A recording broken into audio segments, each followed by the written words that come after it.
రాష్ట్రంలో రానున్న ఎన్నికల కురుక్షేత్ర యుద్ధంలో 175కు 175 శాసనసభ, 25కు 25 లోక్సభ స్థానాల్లో గెలిపే లక్ష్యంగా ఉత్తరాంధ్ర నుంచి ఎన్నికల శంఖారావాన్ని పూరించేందుకు వైఎస్సార్సీపీ అధ్యక్షులు ముఖ్యమంత్రి జగన్మోహన్ రెడ్డి సిద్ధమయ్యారు.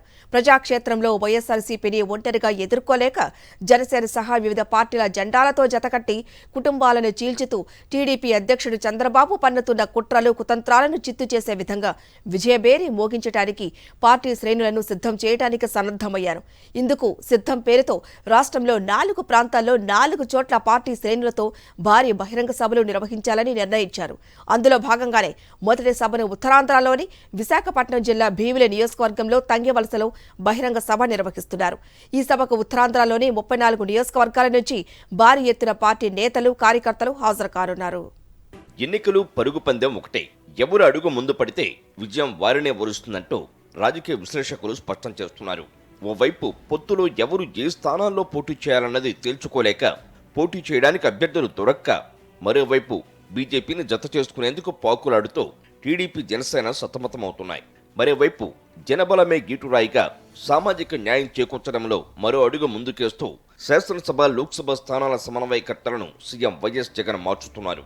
ఇప్పటికే 58 శాసనసభ, 10 లోక్సభ స్థానాలకు కొత్త సమన్వయకర్తలను నియమించారు. గత ఎన్నికల కంటే మెరుగైన ఫలితాల కోసం అవసరమైన చోట్ల సమన్వయకర్తలను మార్చడంపై కసరత్తు కొనసాగిస్తూనే ఎన్నికల శంఖారావాన్ని పూరించడానికి సిద్ధం కావడం ద్వారా సీఎం వైఎస్ జగన్ కథన రంగంలో దూసుకుపోతున్నారు. ప్రజా సంకల్ప యాత్రలో తాను గుర్తించి ప్రజలు తన దృష్టికి తెచ్చిన సమస్యల పరిష్కారానికి ఇచ్చిన హామీలను 2 పేజీలను మేనిఫెస్టోగా రూపొందించి వైఎస్ జగన్ 2019 ఎన్నికలకు వెళ్లారు. ఆ ఎన్నికల్లో అఖండ విజయం సాధించి అధికారంలోకి వచ్చిన తొలి ఏడాది 95% హామీలను అమలు చేశారు. ఇప్పటికీ 95.5% హామీలు అమలు చేశారు. గత 56 నెలల్లో సంక్షేమ పథకాల ద్వారా అర్హతే ప్రామాణికంగా, పారదర్శకంగా ప్రత్యక్ష నగదు బదిలీ రూపంలో 2.53 లక్షల కోట్లు, నాన్ డీబీటీ రూపంలో 1.68 కోట్లు వెరసి 4.21 లక్షల కోట్ల ప్రయోజనాన్ని పేదలకు చేకూర్చారు. ఇందులో 75% నిధులు ఎస్సీ, ఎస్టీ, బీసీ, మైనార్టీలకు చేరాయి. విద్య, వైద్య, వ్యవసాయ రంగాలలో విప్లవాత్మక సంస్కరణలు తెచ్చారు. సీఎం జగన్ సంక్షేమాభివృద్ధి పథకాలు, సుపరిపాలనతో వచ్చిన విప్లవాత్మక మార్పులు ప్రతి ఇంట, ప్రతి గ్రామం, ప్రతి నియోజకవర్గంలో కళ్లకు కట్టినట్లు కనిపిస్తున్నాయి. ఇదే అంశాన్ని గుర్తు చేస్తూ ప్రభుత్వం వల్ల మంచి జరిగిందని భావిస్తేనే అండగా నిలబడాలని ప్రజలకు సీఎం జగన్ పిలుపునిస్తున్నారు.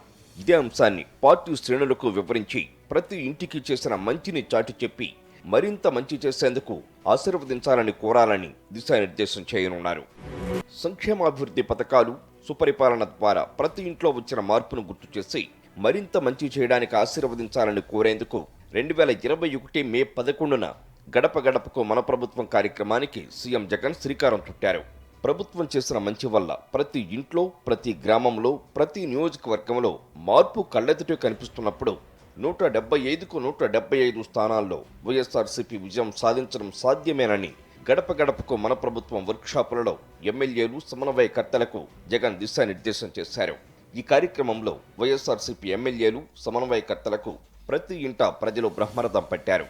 ప్రతి ఇంటికి చేసిన మంచిని వివరించడానికి చేపట్టిన జగన్ అన్నే మా భవిష్యత్తు కార్యక్రమంలో 80% ప్రజలు మా నమ్మకం నువ్వే జగన్ అంటూ నినదించి ప్రభుత్వానికి మద్దతు పలికారు. ఇది జాతీయ మీడియా సంస్థలు నిర్వహించిన సర్వేలో ప్రస్ఫుటితమైంది. ఈ నేపథ్యంలో రాష్ట్రంలో ఇప్పటికిప్పుడు ఎన్నికలు నిర్వహిస్తే 25కు 25 లోక్సభ స్థానాల్లో వైఎస్సార్సీపీ విజయం సాధించడం తథ్యమని టైమ్స్ నౌ వంటి ప్రముఖ జాతీయ మీడియా సంస్థలు వెల్లడించాయి. ఈ క్రమంలోనే గత ఏడాది అక్టోబర్ 10న విజయవాడలో పార్టీ ప్రతినిధుల సదస్సు నిర్వహించి 175కు 175 స్థానాల్లో విజయం లక్ష్యంగా చేపట్టాల్సిన చర్యలపై సీఎం వైఎస్ జగన్ పార్టీ శ్రేణులకు దిశానిర్దేశం చేశారు.